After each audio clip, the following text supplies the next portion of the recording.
สบายดีทุกคนมื้อนี้เนาะก็สิมาสอนโอนเงินไทยไปประเทศลาวเนาะโดยที่บ่เสียค่าธรรมเนียมสามารถเฮ็ดเองได้เนาะเฮ็ดแบบสบายๆเลยง่ายๆถ้ามีเงินก็คือปีกนกนั่นแหละ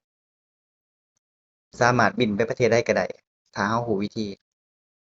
ข้อยมีเงินอยู่ 1,000 บาทเนาะก็สิโอนเมื่อบาทเนาะก่อนอื่นเนาะเราต้องมีแอป4แอปนี่เนาะเราจึงสามารถโอนเงินไปประเทศลาวโดยที่บ่เสียค่าธรรมเนียมสามารถเฮ็ดเองได้ ก่อนอื่นเราก็เข้าแอปเนาะเราไปที่ฝากเงินแล้วเราก็เลือกเงินบาทเนาะข้อยสิฝากเข้าไป 1,000 บาท 1,000แล้วก็ทำการโอนเนาะ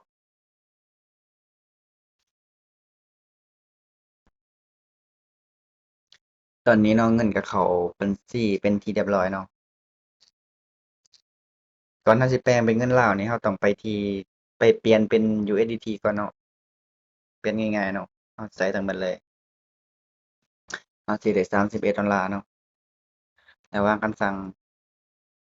ก็เปลี่ยนทันทีเนาะอันนี้ก็เสร็จสิ้นแล้วเนาะการแลกเปลี่ยนแล้วก็สิทำการโอนไปที่ Binance แล้วก็เลือกเน็ตเวิร์กเนาะที่ข้อยสิมาก็สิเฮ็ดไวแหน่เนาะวันนี้เนาะเพราะว่ามื้อนี้มีธุระไปข้างนอก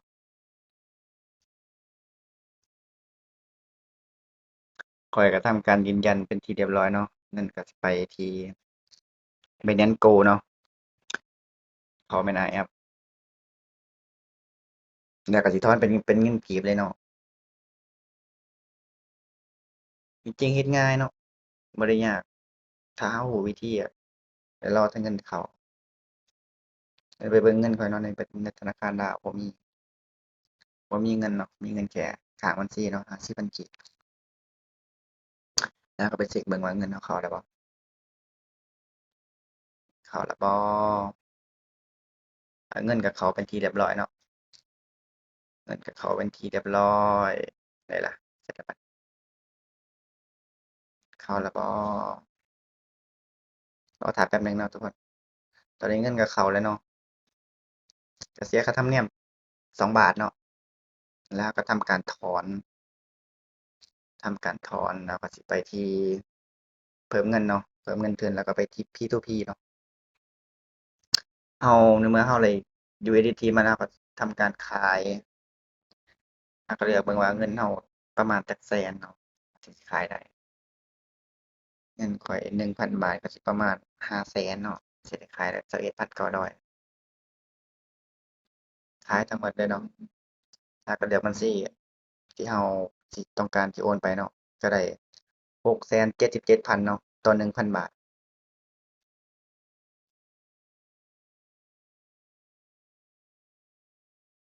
กดตกลงเลยเนาะแล้วก็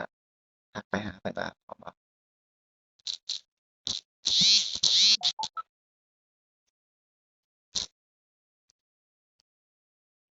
รอท่าแป๊บหนึ่งนะทุกคน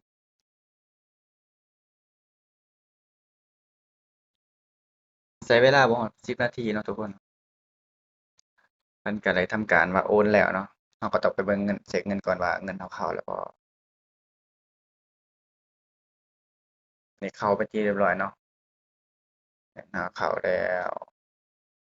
เงินเข้าแล้วนะครับเข้าแล้วเราก็ไปกดโอนเหรียญให้เพิ่นเนาะก็ไปที่ก็สิบอกว่าอ่าข้อยเลยครับ เงินรหัสการจ่ายเงินจากผู้ซื้อกดไปเลยแล้วก็กดอีกครั้งหนึ่งแล้วก็แค่นี้ก็เป็นการเสร็จสิ้นเนาะ1,000 บาทได้677,000เนาะโดยบ่เสียค่าธรรมเนียม